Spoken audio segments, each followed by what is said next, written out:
Assalamualaikum warahmatullahi wabarakatuh. Halo, perkenalkan nama saya Reski Nurmayani, mahasiswa Universitas Borneo Tarakan, Fakultas Keguruan dan Ilmu Pendidikan, jurusan Pendidikan Bahasa Indonesia. Baiklah, di sini saya akan menjelaskan sebuah materi kepada kalian mengenai kalimat. Apa itu kalimat? Ada yang tahu? Kalimat adalah satuan bahasa berupa kata atau rangkaian kata yang dapat berdiri sendiri dan menyatakan makna yang lengkap. Kalimat adalah satuan bahasa terkecil yang mengungkapkan pikiran yang utuh, baik dengan cara lisan maupun tulisan. Selanjutnya saya akan membahas mengenai jenis kalimat. Jenis kalimat dapat ditinjau dari sudut jumlah klausanya, bentuk sintaksisnya, kelengkapan unsurnya, dan susunan subjek dan predikatnya. Kalimat dapat terbagi atas kalimat tunggal dan kalimat majemuk. Kalimat tunggal dapat dibeda-bedakan lagi berdasarkan kategori predikatnya menjadi 5 bagian. Yang pertama ada kalimat predikat verbal, yang kedua ada kalimat berpredikat adjektifal, yang ketiga ada kalimat berpredikat nominal, yang keempat ada kalimat berpredikat numeral, dan yang terakhir yang kelima ada kalimat berpredikat frasa preposisional. Kalimat majemuk juga dapat terbagi menjadi 2, yaitu kalimat majemuk setara dan kalimat majemuk bertingkat. Kalimat tunggal adalah kalimat yang terdiri atas satu klausa. Hal itu berarti bahwa konstituen untuk tiap unsur kalimat seperti subjek dan predikat dalam kalimat tunggal tentu saja terdapat semua unsur wajib yang diperlukan. Di samping itu, tidak mustahil ada pula unsur seperti keterangan tempat, waktu, dan alat. Dengan demikian, kalimat tunggal tidak selalu dalam wujud yang pendek.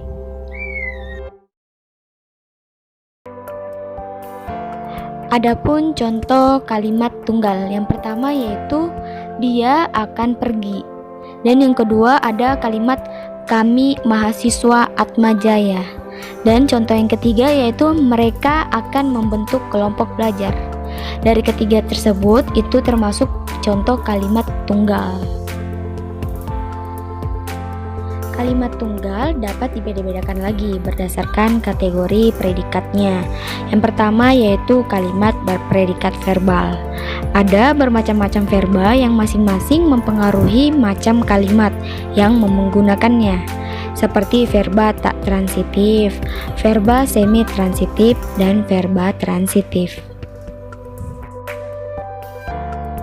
Akan tetapi, kalimat yang berprediksi verba hanya dibagi menjadi 3 macam. Yang pertama, kalimat tak transitif. Yang kedua, kalimat eka transitif. Dan yang ketiga, kalimat dwi transitif. Verba ada yang mempunyai ciri khusus, yaitu dapat menghasilkan kalimat yang urutan fungsinya terbalik. Selanjutnya ada kalimat yang berprediksi verba.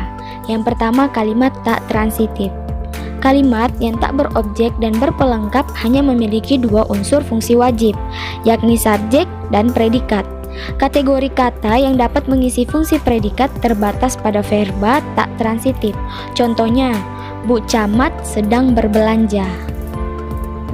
Selanjutnya yang kedua adalah kalimat eka transitif. Kalimat yang berobjek dan tidak berpelengkap mempunyai 3 unsur wajib, yakni subjek, predikat, dan objek. Predikat dalam kalimat eka transitif adalah verba yang digolongkan dalam kelompok verba eka transitif. Contoh kalimat eka transitif yang pertama yaitu pemerintah akan memasok semua kebutuhan lebaran. Contoh yang kedua yaitu presiden merestui pembentukan panitia pemilihan umum. Yang ketiga ada kalimat dwi transitif. Verba transitif dalam bahasa Indonesia yang secara semantis mengungkapkan hubungan 3 maujud dalam bentuk aktif. Maujud itu masing-masing merupakan subjek, objek, dan pelengkap. Verba itu dinamakan verba dwi transitif. Contoh kalimatnya yaitu yang pertama, Ida sedang mencari pekerjaan. Contoh yang kedua yaitu Ida sedang mencari pekerjaan, dan contoh yang ketiga yaitu Ida sedang mencarikan adiknya pekerjaan. Yang terakhir ada kalimat pasif. Pengertian aktif dan pasif dalam kalimat menyangkut beberapa hal. Yang pertama, macam verba yang menjadi predikat. Yang kedua, subjek dan objek. Dan yang ketiga, bentuk verba yang dipakai. Berikut contoh kalimatnya. Yang pertama, Pak Toha sedang mengangkat asisten baru.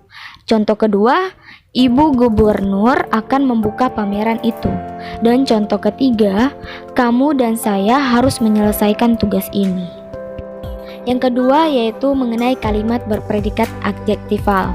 Predikat kalimat dalam bahasa Indonesia dapat pula berupa adjektiva atau frasa adjektiva. Seperti terlihat pada contoh berikut. Yang pertama, ayahnya sakit. Yang kedua, pernyataan orang itu benar.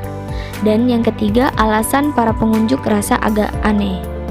Pada ketiga contoh di atas, subjek kalimat itu masing-masing adalah ayahnya, pernyataan orang itu, dan alasan para pengunjuk rasa.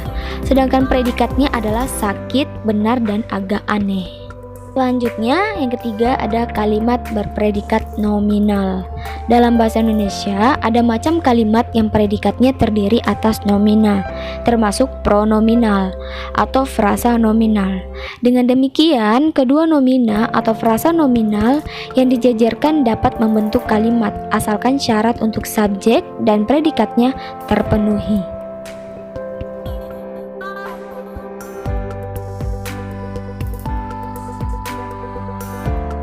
Selanjutnya ada kalimat berpredikat numeral.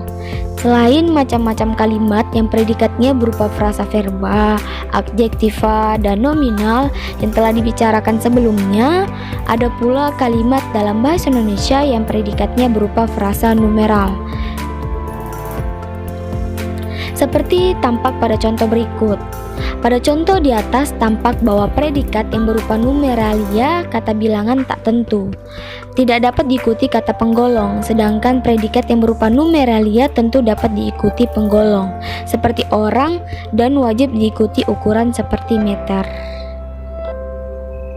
Yang terakhir ada kalimat berpredikat frasa preposisional.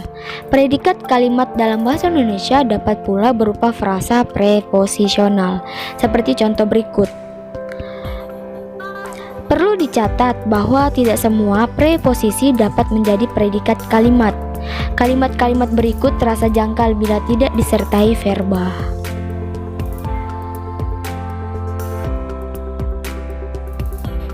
Baiklah, sekian dari apa yang saya sampaikan mengenai materi jenis kalimat.